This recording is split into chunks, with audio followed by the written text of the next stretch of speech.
সবাইকে শুভেচ্ছা। আমাদের আজকের আলোচনার বিষয় হচ্ছে নাটক। আমি গত ২ দিনে পরপর একই নাটক ২ বার দেখেছি এবং সেই নাটকটা নিয়ে আপনাদের সাথে কথা বলব। প্রথমেই বলে নিচ্ছি আমি আলোর স্কুলের সদস্য, বিশ্ব সাহিত্য কেন্দ্র পরিচালিত। তো সেখানে আমাদের প্রতি সপ্তাহেই বিভিন্ন প্রোগ্রাম থাকে।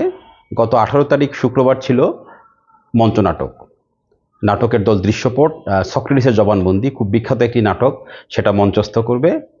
খুব স্বাভাবিকভাবেই আমাদের কার্যক্রমের অংশ হিসাবে আমি সেখানে ছিলাম। শিল্প সাহিত্যে যত গুরুত্বপূর্ণ মাধ্যম রয়েছে তার মধ্যে খুবই গুরুত্বপূর্ণ একটি মাধ্যম হচ্ছে নাটক। আমরা যারা ইতিহাস বা গ্রিক সভ্যতা নিয়ে অল্প পড়াশোনা করি বা আগ্রহ আছে, আমরা সবাই জানি যে প্রাচীন জ্ঞানের যতগুলো শাখা ছিল তার মধ্যে খুব গুরুত্বপূর্ণ একটা শাখা ছিল নাট্যকলা। এখানে বলে রাখি যে সক্রেটিসের জবানবন্দি এটা আমি প্রথম দেখলাম, এর আগে কখনো দেখিনি।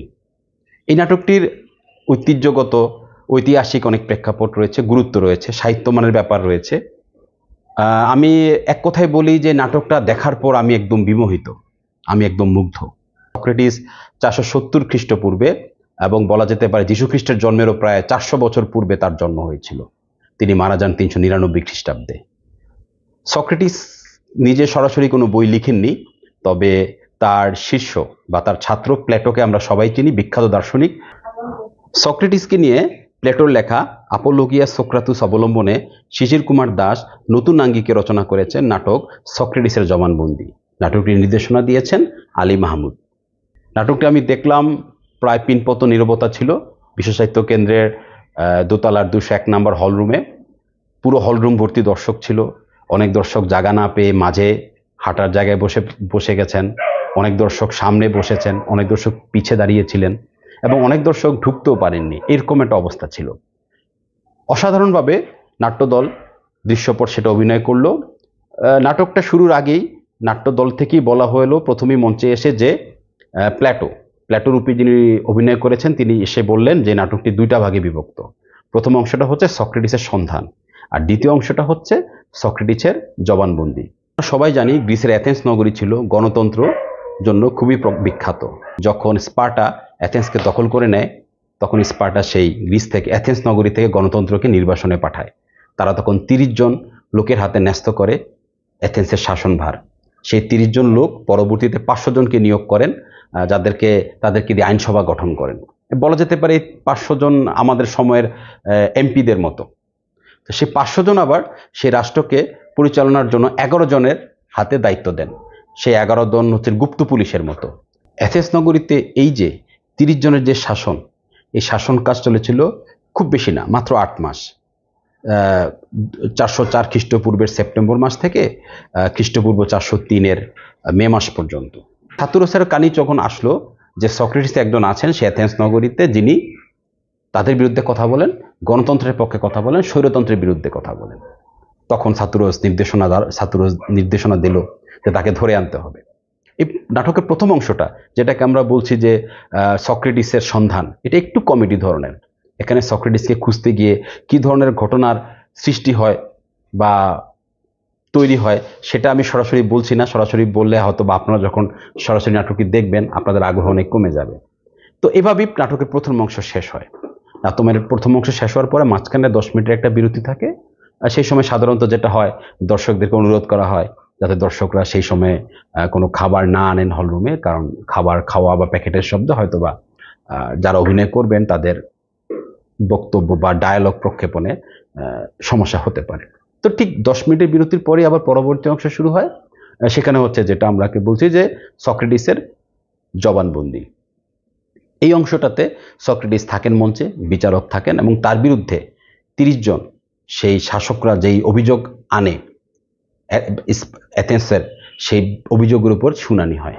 বিচারে সক্রেটিসকে, যেটা আমরা সবাই জানি, তার মৃত্যুদণ্ড দেওয়া হয় এবং সেই সময়ের মৃত্যুদণ্ডের বিধান ছিল হেমলক নামক একটি গাছের থেকে নির্যাসকৃত রস, যেটাকে হেমলক বিষ বলা হতো, সেই বিষ পান করে সে মৃত্যুবরণ করবে।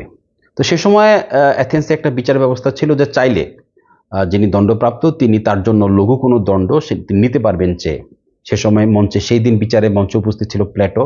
রায় ঘোষণার ঠিক 30 দিন পর সক্রেটিসের মৃত্যুদণ্ড কার্যকর করা হয়। একই মঞ্চে তার মৃত্যুদণ্ড দেখানো হয়, জেলখানায় তার শিষ্যরা, তার ছাত্ররা তার সাথে দেখা করতে আসে, সেখানে কি হৃদয় বিদারক দৃশ্যের অবতীর্ণ হয়। এবং সেই বিখ্যাত দৃশ্য, সক্রেটিসের হাতে হেমলকের বিষ তুলে দেওয়া হয়, সক্রেটিস দাঁড়িয়ে সেই বিষ পান করেন এবং মঞ্চে লুটিয়ে পড়েন।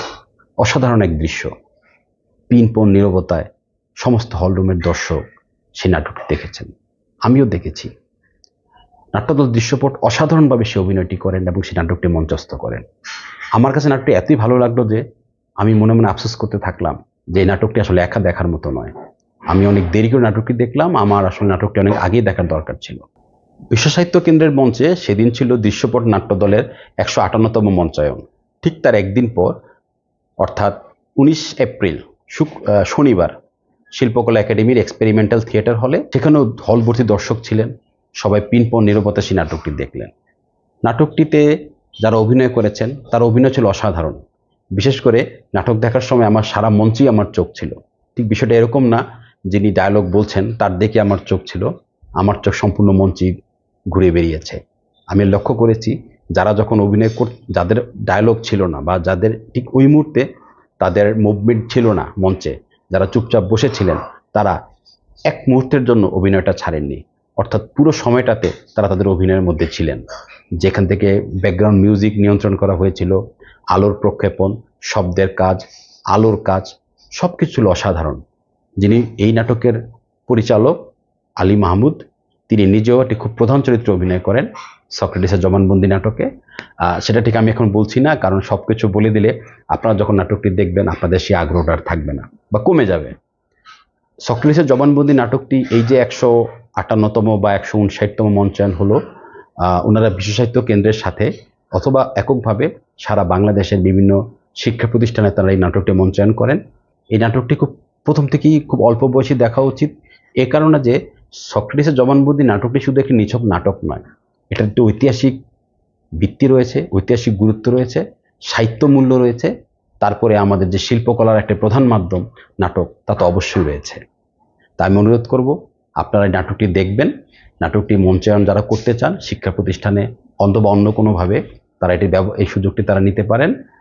তাদের সাথে যোগাযোগের সুযোগটা আমি চেষ্টা করব এই ভিডিওর নিচে কোনো এক জায়গাতে তাদের সাথে যোগাযোগের ছবি বা কোনো ফোন নাম্বার থাকলে দিয়ে দিতে, সেখান থেকে আপনারা যোগাযোগ করতে পারেন।